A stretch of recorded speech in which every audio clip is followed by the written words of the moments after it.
Koji est un villageois ordinaire dans un monde semblable à un jeu vidéo, et il ne se retrouve donc pas dans l'une des fermes à villageois de Steve. Il a accompli une tonne de quêtes secondaires et a monté de niveau jusqu'au niveau 999, donc il est désormais pratiquement imbattable. Un jour, alors que Koji est occupé à être assis dans un arbre, comptant l'argent qu'il a gagné aujourd'hui, il aperçoit deux vagabonds de niveau 1 au sol, en train de se faire attaquer par un slim. Les deux sont complètement impuissants au niveau 1, donc ils ne peuvent rien faire d'autre que rester assis et attendre d'être dévorés par le slim, mais à la dernière seconde avant que le slim ne puisse attaquer, Koji lance une de ses pièces sur le slim, le tuant instantanément. Le père et le fils sont tous deux stupéfaits par ce qui vient de se passer, mais un instant plus tard, Koji saute en bas et leur demande s'ils vont bien. Les deux sont heureusement indemnes grâce à Koji qui les a sauvés, et Koji est content de l'apprendre. Il tend ensuite au garçon une poignée de pièces de cuivre et lui dit « Ce sont les butins que l'on obtient en tuant un slim, donc chasser les monstres est un très bon moyen de gagner de l'argent et il encourage le garçon à essayer un jour, mais le garçon dit qu'il ne pourrait jamais faire une chose pareille car les monstres sont trop dangereux et effrayants. Si le gamin ne veut pas essayer, Koji ne va pas le forcer, alors il commence à s'éloigner, mais alors qu'il part, le gamin l'appelle et lui demande si Koji est un héros, mais Koji montre nonchalamment son écran de statistiques, révélant qu'il est un villageois de niveau 999, ce qui les laisse tous les deux complètement abasourdis. Dans ce monde, les gens se voient attribuer des talents à la naissance, et en dehors de tous les talents normaux comme guerrier, sorcier et clerc, il existe aussi des titres légendaires tels que héros, roi ou sage, et à l'opposé de l'échelle de puissance, il y a la classe de villageois, totalement inutile et sans pouvoir. La plupart des villageois sont des bons à rien, si bien qu'il est rare d'en voir un qui ait réussi à dépasser le niveau 10, et ils sont donc relégués à des tâches banales comme l'agriculture ou la tenue d'auberge, car ils ne sont bons à rien d'autre. Cependant, si cela est vrai pour la plupart des villageois, Koji est différent. Au même moment, ailleurs dans la forêt, une petite fille court vers l'entrée d'une grotte sombre et d'aspect effrayant, et elle est venue chercher une épée légendaire, qui est censée se trouver au fond, et elle a décidé d'y entrer, peu importe à quel point elle est mal préparée. Pendant ce temps, de retour en ville, Koji se dirige vers la guilde pour donner son rapport quotidien des quêtes qu'il a accomplies, et comme récompense, il reçoit 5 pièces d'or. Les autres aventuriers présents tournent tous la tête pour regarder Koji quand ils entendent qu'il reçoit 5 pièces d'or, car c'est beaucoup d'argent, et ils ne peuvent s'empêcher de se demander combien de monstres Koji a dû vaincre pour gagner autant d'argent, mais Koji ne prête pas attention au chuchoteur et s'en va. Il semble économiser 10 000 pièces d'or car il essaie de mettre la main sur un coffre à butin spécial, mais il n'est qu'à mi-chemin d'avoir économisé la somme requise, donc il lui reste encore du chemin à parcourir. Il se dirige vers le tableau des quêtes pour choisir de nouvelles quêtes, mais en chemin, il entend quelques aventuriers parler de la folie des monstres qui sont apparus récemment. La capitale a apparemment publié une offre d'emploi demandant aux aventuriers d'enquêter sur un endroit appelé la Caverne Ancienne, et bien que ce soit incroyablement dangereux, si vous réussissez, vous serez payé une fortune. Cela rapporte une pièce d'or pour 30 diables bleus que vous arrivez à tuer, et avec un tel tarif, Koji ne pourrait jamais laisser passer cette opportunité, alors il décide d'entreprendre la quête 7 après-midi. Pendant ce temps, au milieu de la ville, le héros Rex est occupé à faire un discours à toute la ville à propos de son objectif de vaincre tous les monstres et de mettre fin au roi démon, et pour cette raison, il veut employer tous les citoyens talentueux pour rejoindre son groupe dans la lutte contre le seigneur démon, et pour les motiver, lui et Kroll révèlent leur statut de héros et de sage. Quand les gens voient cela, ils deviennent tous très excités car ce n'est pas tous les jours qu'on a la chance de rejoindre le groupe d'un sage et d'un héros, alors ils commencent tous à se porter volontaires les uns après les autres, et il y a même un guerrier dans la foule qui est de niveau 80, mais Rex le rejette car il dit que l'homme n'est pas assez fort pour contribuer à la puissance du groupe. Pour preuve, Rex révèle qu'il est actuellement de niveau 90, mais l'homme ne pense pas que ce soit une raison valable de le rejeter quand Kroll, là-bas, n'est que de niveau 42. Rex admet que Kroll est peut-être de bas niveau, mais il fait remarquer que, puisqu'elle est une sage, elle est destinée à devenir un soutien légendaire avec le temps, et en dehors de cela, elle est aussi la 3e princesse du royaume, donc sa participation à la défaite du roi démon aidera à stabiliser le royaume dans son ensemble.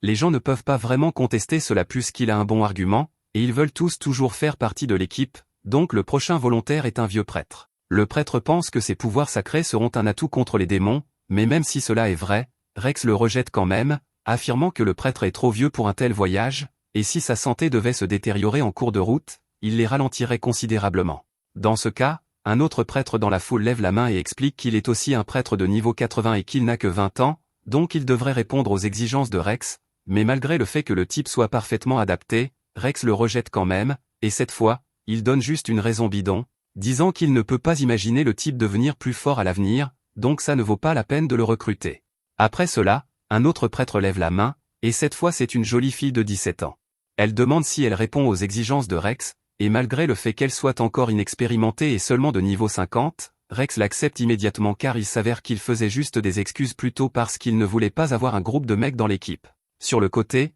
Koji entend tout cela et il pense à quel point ils doivent avoir de la chance de pouvoir voyager avec un héros et un sage, ainsi qu'à tout le prestige qui accompagnera la mise à mort du roi démon, mais cela dit, Koji n'a aucune intention de postuler, donc il reste où il était et continue de regarder. Rex dit à la foule qu'il a encore de la place pour une personne de plus dans l'équipe, et alors qu'il dit cela, une jolie sorcière avec un bonnet se présente, et Rex l'accepte immédiatement aussi pour des raisons évidentes. Comme le spectacle est terminé, Koji décide de partir et de retourner à la quête qu'il a prise plus tôt, et il veut en finir le plus vite possible, donc il se rend directement dans la caverne ancienne. Une fois à l'intérieur, il ne faut pas longtemps à Koji avant de tomber sur son premier monstre, et pour toute personne normale, ce serait une vision terrifiante, mais pour Koji, ce n'est que du butin gratuit, donc il met KO le monstre en un coup, et une fois qu'il est mort, il va ramasser les pièces qu'il a laissées tomber. Il a obtenu un peu plus de 30 pièces d'argent de ce monstre, et son compteur de monstres tués a augmenté de 1, donc il est en bonne voie pour terminer cette mission avant l'heure du dîner. Koji parcourt la grotte en tuant d'un seul coup chaque monstre qu'il rencontre,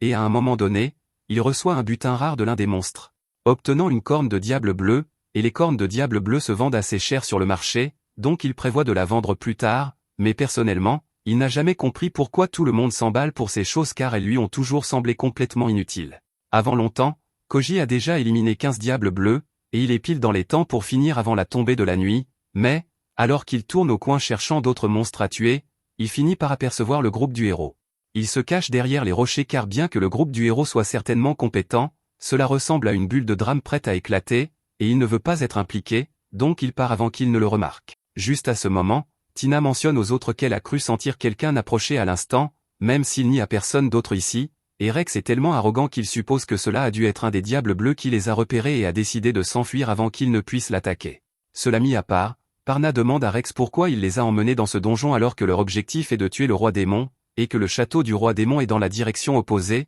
et Tina était aussi curieuse à ce sujet, donc Rex explique qu'ils sont ici car il y a un trésor caché dans ce donjon, et c'est une épée légendaire que seul un héros de niveau supérieur à 90 peut manier. Tina et Parna sont toutes deux choquées en apprenant cela, et Rex continue d'expliquer qu'ils peuvent y accéder en suivant les emblèmes royaux disposés le long des murs de cette grotte. Parna est toujours vraiment confuse car s'il y avait vraiment une telle arme légendaire ici tout ce temps, alors pourquoi la famille royale ne l'a-t-elle pas prêtée à quelqu'un pour qu'il puisse combattre le roi démon? Rex admet que bien que la classe de héros soit rare, elle est loin d'être unique, donc il y a plusieurs autres héros dispersés à travers le pays, mais la famille royale n'en a jamais confié aucune à l'un d'eux simplement parce qu'elle avait peur de laisser quelqu'un d'autre détenir ce genre de pouvoir. Ils espéraient qu'un jour quelqu'un dans la famille royale éveillerait une classe de héros pour qu'il n'ait pas à abandonner le contrôle, mais cela n'est pas arrivé, et comme Rex était un héros voyageant avec la troisième princesse, ils ont décidé qu'il était assez proche et lui ont dit où trouver l'épée. Rex est certain qu'il pourra vaincre le seigneur démon s'il combat avec l'épée, alors il dit à tout le monde de se dépêcher pour qu'ils puissent enfin commencer leur mission sérieusement.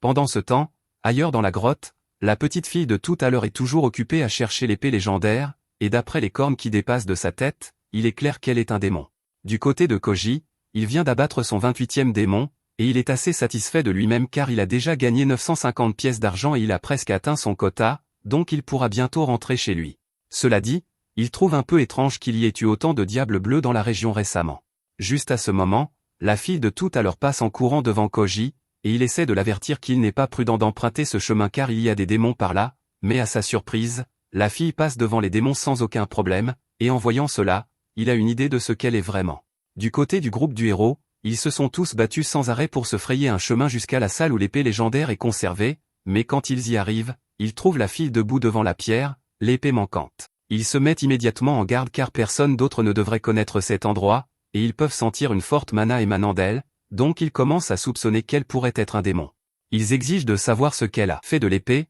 et la fille panique un peu, essayant d'expliquer qu'elle n'a pas réellement pris l'épée et qu'elle était déjà partie quand elle est arrivée. Parna admet qu'il ne semble pas que la fille ait où cacher l'épée telle qu'elle est maintenant, mais cela mis à part, le fait qu'elle ait des cornes est la preuve qu'elle est un démon, et les démons sont les ennemis jurés des humains, donc même si c'est une enfant, ils doivent l'éliminer. Ils commencent tous à lancer des sorts d'attaque sur elle, mais juste avant que la fille ne soit complètement anéantie, Koji se précipite devant elle et arrête l'attaque. Les autres sont choqués que quelqu'un ait pu arrêter leur attaque aussi facilement, et au début, ils craignent que Koji soit aussi un démon car il protège la fille, Mais Koji réussit à les manipuler pour leur faire croire que les cornes sur la tête de la fille ne sont que des accessoires pour cheveux parce qu'il se sentait mal pour elle et ne voulait pas qu'elle soit chassée, mais même si le groupe du héros est maintenant convaincu que la fille est vraiment humaine, ils sont toujours suspicieux. Quant au fait qu'elle était dans la salle de l'épée légendaire et que l'épée a disparu maintenant. En les entendant mentionner l'épée, Koji se souvient qu'il explorait cette grotte il y a quelques mois et qu'il était tombé sur l'épée dans la pierre, et comme elle ne semblait appartenir à personne,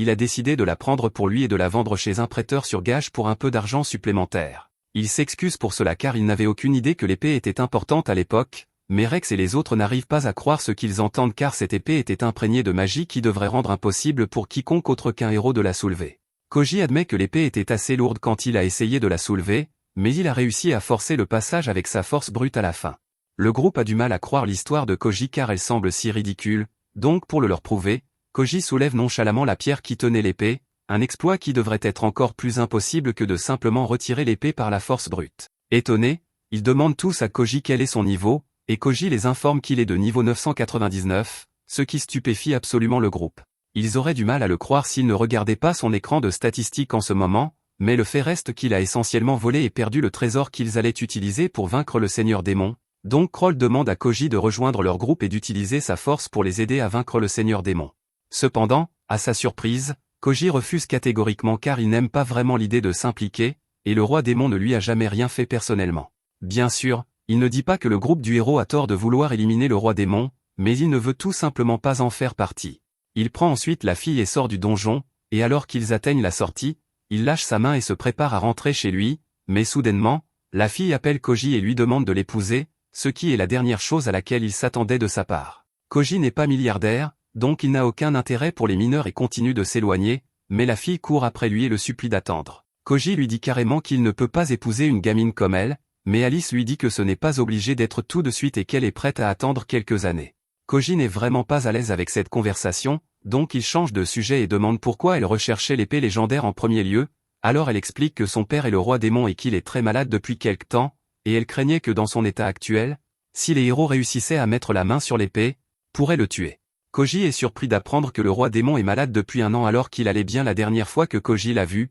et Alice est surprise d'apprendre que Koji connaît son père, mais Koji dit qu'il est juste tombé sur le roi démon une ou deux fois il y a quelques années. Alice demande si c'est pour cela qu'il a refusé d'aider les héros à tuer le roi démon, mais Koji dit que ce n'est pas ça. Il ne pense tout simplement pas que tuer le seigneur démon ferait du bien. Après tout le problème est causé par le fait que les démons libèrent du miasme qui crée à son tour des monstres qui attaquent les humains. Les démons eux-mêmes ne souhaitent pas intrinsèquement nuire aux humains, mais simplement par leur présence, ils font souffrir les humains, donc faire quelque chose comme tuer le roi démon serait inutile à long terme. Alice dit qu'elle essaie de travailler pour une coexistence pacifique entre les humains et les démons, et pour cela, elle doit prouver que les deux espèces peuvent s'entendre, c'est pourquoi elle veut épouser Koji, mais Koji refuse toujours, et il dit à Alice que ce qu'elle espère est pratiquement impossible. Les démons ne sont pas vraiment différents des humains, à part le fait que leur miasme crée des monstres, et tout le monde le sait déjà, mais les humains continuent d'essayer de tuer les démons pour arrêter les attaques de monstres, et les démons doivent tuer des humains pour se défendre, ce qui ne fait qu'alimenter davantage le ressentiment. Aussi déprimant que ce cycle puisse paraître, Koji dit que c'est juste comme ça que le monde fonctionne et qu'il n'y a rien qu'il puisse y faire. Pendant ce temps, de retour dans le donjon, le groupe du héros est occupé à réfléchir à quoi faire maintenant que l'épée légendaire a disparu. Kroll dit qu'ils vont devoir trouver un nouveau plan, donc pour l'instant, ils devraient retourner en ville pour se regrouper, mais quelque chose semble clairement déranger Rex car juste avant que Koji ne parte, il s'est penché et lui a dit qu'il ne comprend tout simplement pas encore comment le monde fonctionne, et Rex ne peut s'empêcher de penser que Koji sait quelque chose qu'il ignore, mais tant qu'il ne pourra pas découvrir ce que c'est, il prévoit de faire tout son possible pour devenir assez fort afin d'accomplir leur mission. Alors que Koji rentre en ville, il remarque qu'Alice l'a suivi tout ce temps, et il en a assez, alors il lui demande ce qu'elle veut maintenant puisqu'il a déjà refusé sa demande en mariage, mais Alice lui dit que ce n'est pas ça. Bien sûr, elle serait heureuse si Koji acceptait de l'épouser, mais puisqu'il a dit non, elle espérait en fait qu'il pourrait lui acheter quelque chose. L'état de son père est assez mauvais en ce moment, donc elle voulait obtenir de l'eau spirituelle pour l'aider à guérir, mais le médicament n'est vendu que dans la ville humaine et Alice ne peut pas y aller car, avec le miasme qui s'échappe de ses cornes, les gens découvriraient instantanément qu'elle est un démon. Elle mentionne également qu'elle a apporté l'argent pour l'acheter, et en disant cela, elle sort un sac de 500 pièces d'argent, mais Koji lui dit que l'eau spirituelle coûte en réalité 10 pièces d'or, donc ce qu'elle a n'est pas du tout suffisant. Alice n'avait aucune idée que le médicament serait si cher, alors elle demande à Koji s'il serait prêt à lui prêter l'argent pour l'acheter. Koji ne répond pas tout de suite et demande plutôt si elle pense que le médicament va vraiment résoudre quoi que ce soit car même si son père va mieux, les humains vont toujours le poursuivre et finiront par réussir à le tuer. Alors il lui demande si elle ne ressent pas au moins un peu de ressentiment envers l'humanité pour cela, mais du point de vue d'Alice, détester l'humanité ne l'aiderait pas à résoudre ses problèmes, c'est pourquoi elle préfère plutôt concentrer son énergie à essayer d'unir les humains et les démons pour qu'ils puissent tous s'entendre, d'autant plus qu'elle sait qu'il y a des humains comme Koji qui ne sont pas hostiles envers les démons. Koji est surpris par sa réponse, mais il peut respecter son dévouement, donc il accepte de l'aider à payer le médicament, mais uniquement à condition qu'elle vienne avec lui en ville. Alice essaie de lui dire qu'elle ne peut pas y aller car ses cornes la trahiront, mais Koji y avait déjà pensé, donc il sort un ruban et, à sa surprise, le miasme cesse complètement de s'échapper. Elle est absolument émerveillée par les propriétés du ruban, alors elle demande à Koji comment il l'a fabriqué, et il explique qu'il a obtenu les matériaux en détruisant un cristal d'apparition de monstre juste au moment où il allait faire apparaître quelque chose. Il n'est pas vraiment sûr de comment ça marche, mais ainsi, Alice devrait pouvoir entrer en ville avec lui sans aucun problème. Une fois en ville, Alice est émerveillée par tout ce qui l'entoure car c'est sa première fois dans une ville comme celle-ci. Un marchand à proximité remarque à quel point Alice est impressionnée, et devinant que c'est sa première fois en ville, il lui offre une pomme gratuitement comme cadeau de bienvenue. Alice est très reconnaissante et remercie l'homme, et alors qu'elle et Koji continuent de marcher, elle demande à Koji combien coûte une pomme comme celle-ci. Comme Alice ne semble pas avoir une bonne idée de la valeur de l'argent, il explique que la pomme vaut 150 pièces de cuivre, et que 10 000 pièces de cuivre équivalent à une pièce d'argent, ce qui est suffisant pour s'offrir un festin complet. 1000 pièces d'argent équivalent à une pièce d'or, ce qui peut acheter une petite maison. Cela signifie que 10 pièces d'or est une somme assez importante à payer pour l'eau spirituelle, et en fait, c'est tellement cher que même certains nobles ne peuvent pas se le permettre. Alice demande à Koji s'il est vraiment d'accord pour dépenser autant d'argent pour elle, mais il dit que ça va car il peut probablement faire rembourser le roi démon plus tard. Après avoir dîné avec Alice, Koji la ramène dans sa chambre et lui dit d'attendre ici un moment car il y a quelqu'un qu'il veut amener, mais quand Koji revient enfin, Alice est morte de peur car il a amené un grand homme costaud avec lui. Elle s'évanouit sur place de frayeur, mais après avoir repris connaissance, Koji explique que c'est son amie, Takako, et bien qu'elle n'en ait pas l'air, c'est en fait une nonne de niveau 124. Il dit à Alice qu'elle n'a pas à s'inquiéter pour Takako car il lui a déjà dit qu'Alice est un démon, et Takako s'en fiche. Il fut un temps dans la vie de Takako où elle pensait que tous les démons devaient être éradiqués, mais un jour, alors qu'elle était blessée et sur le point de mourir, un démon lui a sauvé la vie,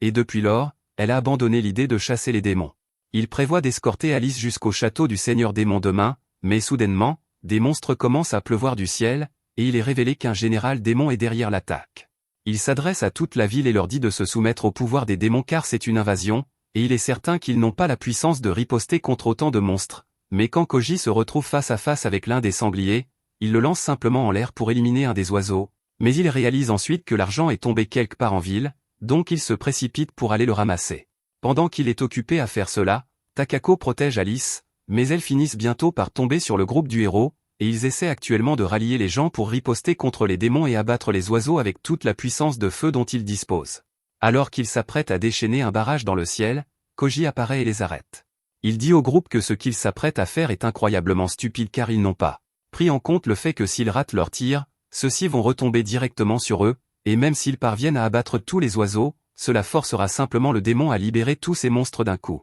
Kroll admet que Koji a raison, mais elle lui demande s'il a de meilleures idées, et à cela, Koji lui dit qu'il va monter parler au général démon pour savoir ce qu'il veut. Les autres pensent que c'est une idée terriblement risquée, mais avant qu'ils ne s'en rendent compte, Koji a déjà bondi dans les airs, et avec un petit coup de pouce de Takako, il réussit à atterrir sur le dos de l'oiseau du général démon pour pouvoir lui parler.